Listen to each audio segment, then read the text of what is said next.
मंगलवार व्रत की कथा इस प्रकार से है।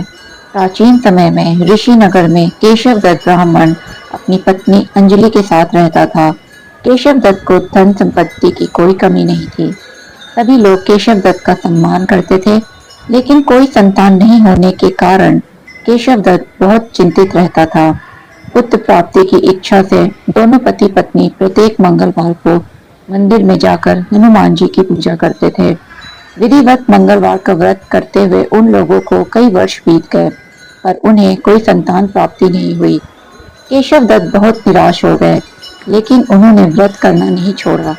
कुछ दिनों के पश्चात केशव दत्त पवन पुत्र हनुमान जी की सेवा करने के लिए अपना घर बार छोड़कर जंगल चले गए और उनकी धर्म पत्नी अंजलि घर में ही रहकर मंगलवार का व्रत करने लगी। इस प्रकार से दोनों पति पत्नी पुत्र प्राप्ति की इच्छा से मंगलवार का विधिवत व्रत करने लगे। एक दिन अंजलि ने मंगलवार को व्रत रखा, लेकिन किसी कारणवश उस दिन वह हनुमान जी को भोग नहीं लगा सकी और सूर्यास्त के बाद भूखी ही सो गई। तब उसने अगले मंगलवार को हनुमान जी को भोग लगाए बिना भोजन नहीं करने का प्रण लिया। 6 दिन तक वह भूखी प्यासी रही। 7वें दिन मंगलवार को अंजलि ने हनुमान जी की विधिवत रूप से पूजा अर्चना की, लेकिन तभी भूख प्यास के कारण वह बेहोश हो गई। अंजलि की इस भक्ति को देखकर हनुमान जी प्रसन्न हो गए और उसे स्वप्न देते हुए कहा, उठो पुत्री, मैं तुम्हारी पूजा से प्रसन्न हूँ और तुम्हें सुंदर और सुयोग्य पुत्र होने का वर देता हूँ। यह कहकर पवन पुत्र अंतर्धान हो गए। तब तुरंत ही अंजलि ने उठकर हनुमान जी को भोग लगाया और स्वयं भी भोजन किया। हनुमान जी की अनुकंपा से कुछ महीनों के बाद अंजलि ने एक सुंदर बालक को जन्म दिया। मंगलवार को जन्म लेने के कारण उस बच्चे का नाम मंगल प्रसाद रखा गया। कुछ दिनों के बाद केशव दत्त भी घर लौट आए। उसने मंगल को देखा तो अंजलि से पूछा, यह सुंदर बच्चा किसका है?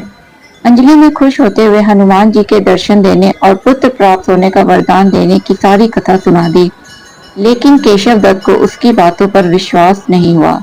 उसके मन में ये कलुषित विचार आ गया कि अंजलि ने उसके साथ विश्वासघात किया है और अपने पापों को छिपाने के लिए झूठ बोल रही है। केशव दत्त ने उस बच्चे को मार डालने की योजना बनाई। एक दिन केशव दत्त स्नान करने के लिए कुएं पर गया। मंगल भी उसके साथ था। केशव दत्त ने मौका देखकर मंगल को कुएं में फेंक दिया और घर आकर बहाना बना दिया कि मंगल तो कुएं पर मेरे पास पहुंचा ही नहीं। केशव दत्त के इतना कहने के ठीक बाद मंगल दौड़ता हुआ घर लौट आया। केशव दत्त मंगल को देखकर बुरी तरह हैरान हो उठा। उसी रात हनुमान जी ने केशव दत्त को स्वप्न में दर्शन देते हुए कहा, तुम दोनों के मंगलवार के व्रत करने से प्रसन्न होकर पुत्र जन्म का वर मैंने प्रदान किया था, फिर तुम अपनी पत्नी को उल्टा क्यों समझते हो? उसी समय केशव दत्त ने अंजलि को जगाकर उससे क्षमा मांगते हुए स्वप्न में हनुमान जी के दर्शन देने की सारी कहानी सुनाई। केशव दत्त ने अपने बेटे को हृदय से लगाकर बहुत प्यार किया। उस दिन के बाद सभी आनंद पूर्वक रहने लगे। मंगलवार का विधिवत व्रत करने से केशव दत्त और उनके परिवार के सभी कष्ट दूर हो गए। इस तरह जो स्त्री पुरुष विधिवत रूप से मंगलवार के दिन व्रत रखते हैं और व्रत कथा सुनते हैं, अंजनी पुत्र हनुमान जी उनके सभी कष्टों को दूर करते हुए उनके घर में धन संपत्ति का भंडार भर देते हैं और शरीर के सभी रक्त विकार के रोग भी नष्ट हो जाते हैं।